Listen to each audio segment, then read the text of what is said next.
Olá a todos novamente, sou a aluna Milena, graduanda do curso de Direito Unisal Lorena, do 9º semestre. Nós estamos aqui no nosso vídeo de revisão. Estou te ajudando, aluno do primeiro semestre, a se preparar para a sua prova integrada na matéria de teoria geral do direito e da história do direito, né? E paramos no último vídeo falando sobre os sentidos da lei. Nós íamos começar, então vamos partir desse ponto neste vídeo. Se você não assistiu o outro vídeo, eu recomendo que você pause esse e vá no outro para poder assistir e depois já entramos nesse vídeo que é a continuação, certo? Não esqueça de se inscrever no canal do Professor Bruno Criado e agradeço de novo a todos vocês que estão aqui comigo, certo? Vamos lá. Sentido latíssimo. Sentido latíssimo, o Montesquieu fala o quê? Leis são relações necessárias que decorrem da natureza das coisas. Então, essa lei que ele quis dizer é qual a lei? É a lei que independe da vontade humana para ela acontecer, para ela existir. São leis gerais que se aplicam à humanidade, ao universo, eu diria mais até. Por quê? Porque involuntariamente ele vai existir, vai acontecer, você está sujeito a ele. Por exemplo, lei da gravidade. Não tem como eu, por exemplo, hoje acordei, não quero respeitar a lei da gravidade. Eu vou pular da janela e eu vou flutuar, eu vou voar e a lei que lute. A lei que lute, eu não vou respeitar a lei da gravidade. Tem como isso? É uma brincadeira para vocês se entreterem, entender o sentido, mas não tem como, não tem como. Eu estou vinculada a essa lei, querendo eu ou não. Então não é minha opção seguir ela sim ou não. Joia? Nós temos também o sentido lato, que são o quê? São as leis humanas na sociedade. Essas leis, elas são desmembradas principalmente no quê? Na ética e na moral. A ética regula o homem conforme aspectos éticos do ser humano. E a moral está ligada à consciência humana. Então, é mais uma questão de diferença aí, de conceituação entre uma palavra ou outra, mas todas ali que envolvem um comportamento do homem em sociedade. Está ligado bastante com a parte de filosofia e ética, questão moral. Então, eu até indico que vocês pesquisem mais a fundo se tiverem interesse nessa parte de entendimento, mas basta que você entenda isso inicialmente, que o sentido da lei lato, ela é questão envolvendo o homem na sociedade. E observações importantes que eu coloquei aí para você. Quem não tem consciência não se sujeita a essas leis. Por quê? Porque ela não tem capacidade de discernimento mesmo, para eu saber o que é ético e o que é amoral, por exemplo, o que não é ético. Então, obviamente, essa pessoa que não tem noção do que é certo ou errado não está sujeita a esse tipo de lei. E também elas não são impostas, porque elas vêm com a consciência humana. Então, é uma construção social que todos têm um consenso de que essas bases da ética e da moral são mínimas para que a gente tenha uma sociedade sensata e saudável, minimamente. Joia? E o que é mais? As leis humanas, elas têm uma ordenação da razão, né? Porque tem uma questão de mandar, é uma ordem. E não é proibir também, mas é uma ordem humana, né?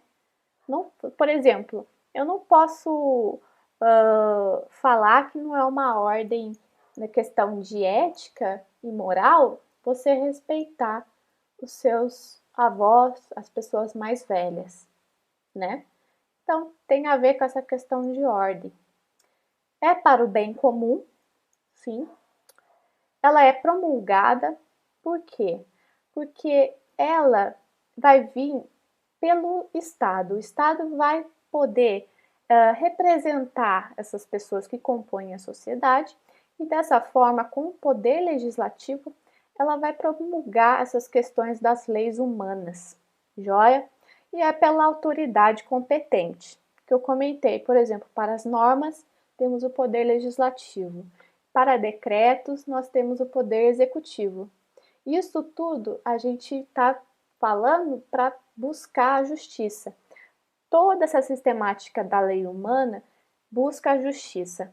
Nós já comentamos algumas questões envolvendo isso até mesmo no vídeo anterior. Joia? Vamos para o último sentido da lei, que é o sentido estrito. O sentido estrito da lei é a lei jurídica, é a lei que eu e você estudamos principalmente aqui no curso de Direito. A pessoa que segue a profissão do direito, né, os diferentes cargos aí, as carreiras que temos no direito, nós estudamos a lei jurídica. E é aquela que o Estado impõe sanções em caso de descumprimento. Nós comentamos sobre isso. Ou seja, ela tem força coercitiva. Tem. Ela aplica sanções, o Estado aplica sanções à pessoa que descumpre as disposições da lei, do direito. E busca a justiça também. Um exemplo. Resta comprovado, conforme todas as previsões e pressupostos legais, pela autoridade competente, que X matou Y. Esta pessoa, que é o X, pode vir a receber sanções por violar o direito à vida do Y. Essa é a questão da força coercitiva, da lei jurídica, a lei no sentido estrito. Joia? E vamos chegar finalmente para a estrutura do direito brasileiro. Quando vocês estiverem comentando, estudando, tentando lembrar ali para sua prova, daqui para frente, vocês vão lembrar da pirâmide de Kelsen. A pirâmide, aí todo no formato aí que você lembra lá do Egito, né? Vocês vão lembrar disso porque é uma forma excelente de vocês guardarem toda a sistematização das leis que nós vamos comentar aqui, joia? Então vamos começar. Direito é uma ordem sistematizada de normas em prol da justiça social.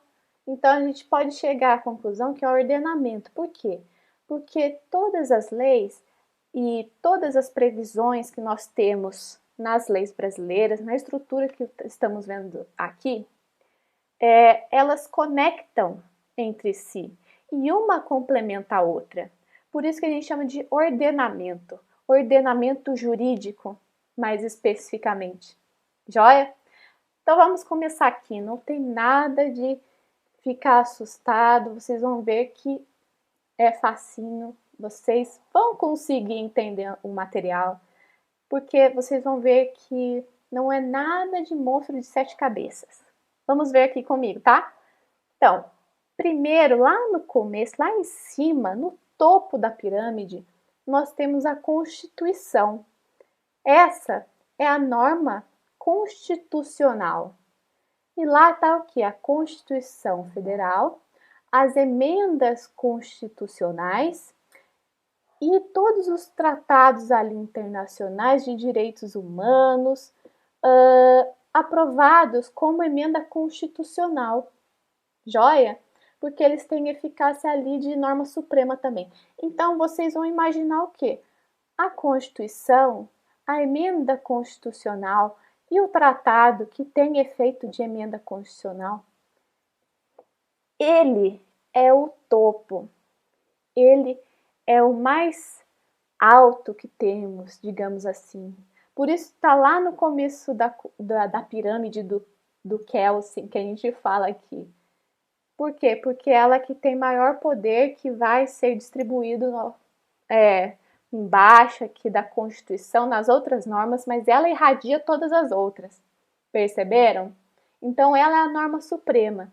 Essas 3 questões que eu falei, Constituição Federal, emenda constitucional e os tratados que foram recepcionados como emenda constitucional também, foram aprovados. Joia? Vamos agora também para as normas supralegais. Essa norma supralegal, a doutrina entende que é quando os tratados internacionais de direitos humanos, eles não são aprovados como emenda constitucional. Eles vão seguir o rito do artigo 60 da Constituição Federal e eles são considerados como supralegal. Por que supralegal? Porque ela está acima das normas legais, mas abaixo ainda da Constituição. Isso tudo é uma ordem de questão de poder mesmo, de questão de força vinculante aí que as normas têm no nosso ordenamento. Então, uma norma supralegal. Depois, aqui mais abaixo, nós temos as normas legais. Normas legais são o quê? A lei complementar, a lei ordinária, lei delegada, medida provisória, os decretos autônomos e resoluções. São todas infraconstitucionais, percebem? Tudo segue uma ordem lógica. Cada um segue o seu poder de vinculação. E assim, vamos começar estudando cada lei que compõe esse bloco de normas legais. Joia? Primeiro, lei complementar. A lei complementar é a lei que cumpre uma exigência material, então ela vai tratar de um assunto específico da Constituição Federal e ela tem um processo legislativo próprio, ou seja, para ela passar a valer no ordenamento jurídico, para ela passar e ser aprovada, ela tem um jeitinho próprio de ser aprovada, tem um processo legislativo dela. Aí nessa hora, você vai começar a ver número, pode a pessoa pensar assim, ai meu Deus, socorro, eu não entrei no curso de Direito para isso, contas, números, socorro.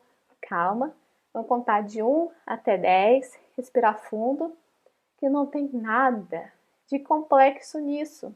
Vocês vão ver, vou te explicar aqui. Como é que é esse processo legislativo? Esse processo legislativo tem algumas questões burocráticas que vocês vão estudar mais a fundo na matéria de direito constitucional, mas vocês têm que guardar principalmente o quê? Ela é aprovada por maioria absoluta. Essa maioria absoluta, coloquei até de cor diferentinha aqui para vocês. É mais da metade de todas as pessoas da Casa Legislativa. É tudo. Então, vamos supor assim, uma Casa Legislativa, ela tem 60 membros. Esses 60 membros, joia, para eu aprovar uma lei complementar, eu preciso da metade. Mais da metade. Metade mais 1. Eu coloquei aqui para vocês. 30, que é a metade de 60, mais 1, 31. 31 é a maioria absoluta. Fácil. Sem estresse. Relax.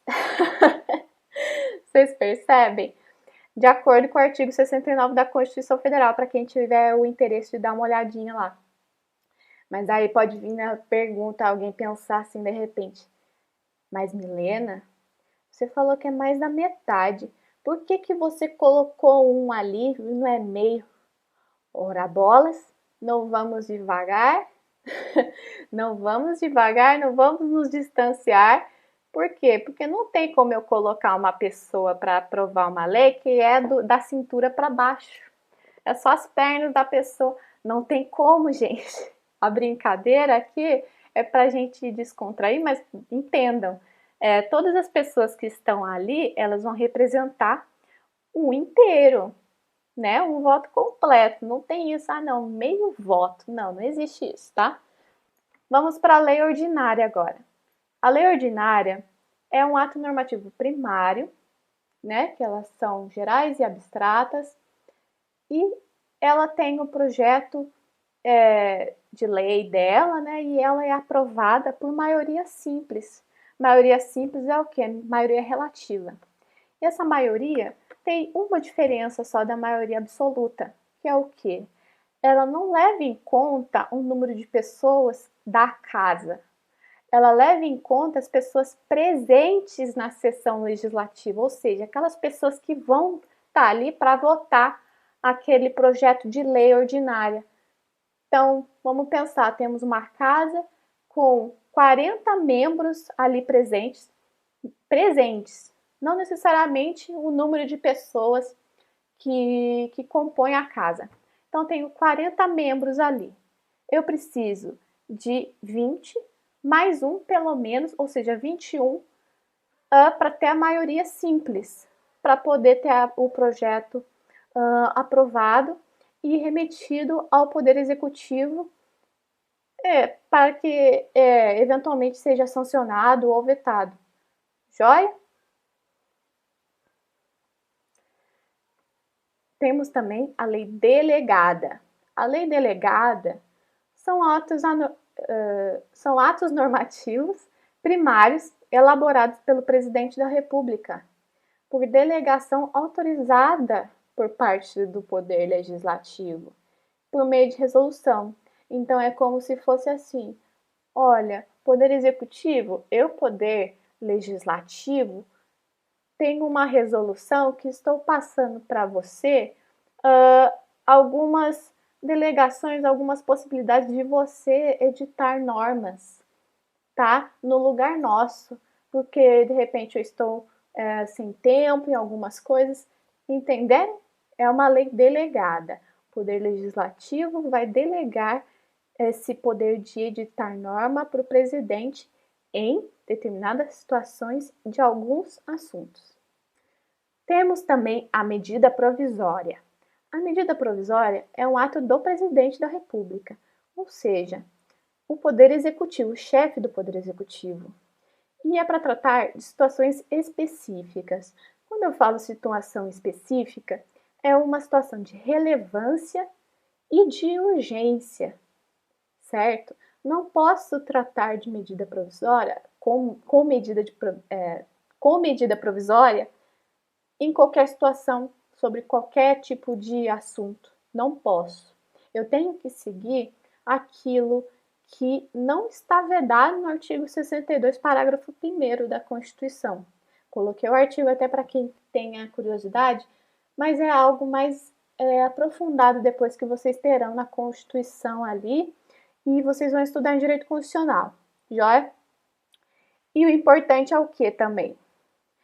Essa medida provisória é apresentada ao Congresso Nacional, que faz parte do Poder Legislativo. E essa medida provisória, ela vai valer como lei, sendo aprovada pelo Congresso Nacional, ela vai ter força de lei. Por qual prazo? 60 dias. Só 60 dias? Não. Ela pode ser prorrogada uma única vez por mais 60 dias. Joia? É isso. Não tem nada muito difícil nisso. Vamos com calma, entendendo cada ponto. Revisando. Medida provisória. O presidente da República, em situações específicas de urgência e relevância de assunto, vai mandar para o Congresso Nacional, que vai visualizar a situação e, ocorrendo tudo bem, essa medida provisória vai funcionar como lei por 60 dias, mais 60 no máximo. Certinho. Vamos agora para o decreto legislativo. O decreto legislativo são os atos que regulamentam temas ali de competência exclusiva do Congresso Nacional. Então, nós temos aqui, por exemplo, o artigo 49 da Constituição Federal, inciso 1. Questões de tratados, acordos e atos internacionais que acarretem encargos ou compromissos gravosos ao patrimônio nacional é uma espécie de ato que terá que ser tratado por meio de decreto legislativo. E quem tem esse poder de lidar com o decreto legislativo será o Congresso Nacional. Bem, terminamos. Dessa forma, eu gostaria de agradecer cada um de vocês que nos acompanhou até aqui. Eu desejo tudo de bom para cada um de vocês. Vejam que não é uma matéria complicada, mas é uma matéria muito importante. Ela tem uma função basilar mesmo para você entender todas as outras matérias que você vier estudar. Todo o decorrer da faculdade, eu percebo que essa é uma das matérias que mais nos iniciam mesmo a compreender o ordenamento jurídico, tudo que a gente vai buscar estudar na faculdade e futuramente também. Então, qualquer dúvida, tente entrar em contato comigo, que eu vou estar à disposição de vocês. Muito obrigada a todos, muito obrigada por todos envolvidos nessa iniciativa. Um abraço, tchauzinho!